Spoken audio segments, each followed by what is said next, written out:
All right, so let's talk about options trading. You've probably heard that term thrown around a lot, right? And for most people, it just sounds, I don't know, super complex, maybe even a little scary. But what if I told you it's actually way simpler than you think? Well, in this explainer, we're going to break it all down and demystify it for you. So what's the deal here? Is options trading just some kind of high-stakes gamble, or is it a genuinely powerful tool for investors? That's the big question. And we're going to get to the bottom of it by breaking down the core ideas, using a couple of really simple analogies that I think will make it all click. Okay, so at its absolute core, an option is just a contract. That's it.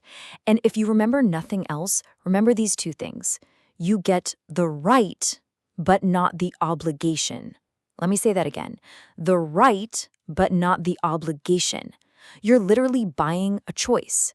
You have the option to do something, but you absolutely do not have to. And that flexibility, well, that's the whole point.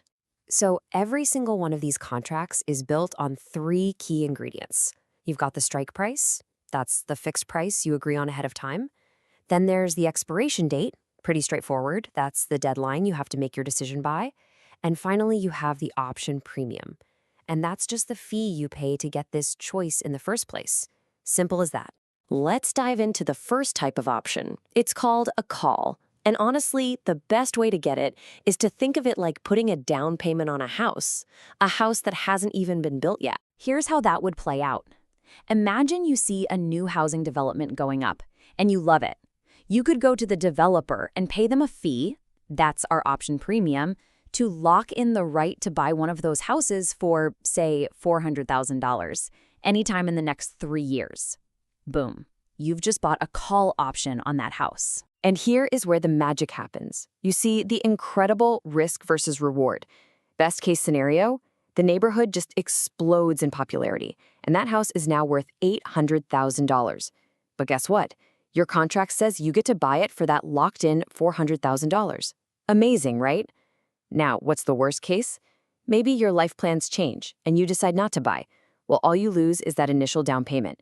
You're not on the hook for the entire house. That, right there, is a call option in a nutshell. Okay, so that was a call option. Now let's look at the other side of the coin, the put option. And if a call is kind of like a bet on something going up in value, a put is the total opposite. It's like buying an insurance policy to protect what you already own. For example, let's say you've got a big portfolio that follows the S&P 500, and you're getting a little nervous about a potential market crash. Well, you can buy a put option. This gives you the right to sell your portfolio at a guaranteed price. Let's call it $22.50, no matter how far the market actually drops. You're basically paying a small fee, a premium, for a safety net. And this perfectly lays out the trade-off. If the market totally tanks, your insurance kicks in and pays off big time. You're safe because you can sell at that higher locked-in price. But what if the market soars? Well, great. Your portfolio is doing fantastic, and the only thing you lost was the small premium you paid for that peace of mind. Not a bad deal, right? So here's the big takeaway from all this. Our two little stories really show the two main reasons people use options. You had the home buyer who was using a call option for speculation. They were making a leveraged bet that the price would go up. Then you had the portfolio owner who was using a put option for protection, hedging what they owned against a potential downturn. See the difference? Speculation versus protection. Now, it's super important to remember that for every single contract, there are always two sides. You have the person who buys the option, we call them the holder, and the person who sells or writes the option, and this is so critical.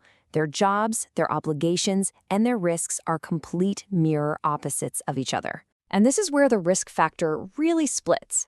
The buyer, the holder, pays that premium to get the right to act. Their risk is capped. The absolute most they can ever lose is that initial premium they paid. But the seller, the writer, they get that premium up front, but in exchange, they are now obligated to follow through if the buyer decides to act.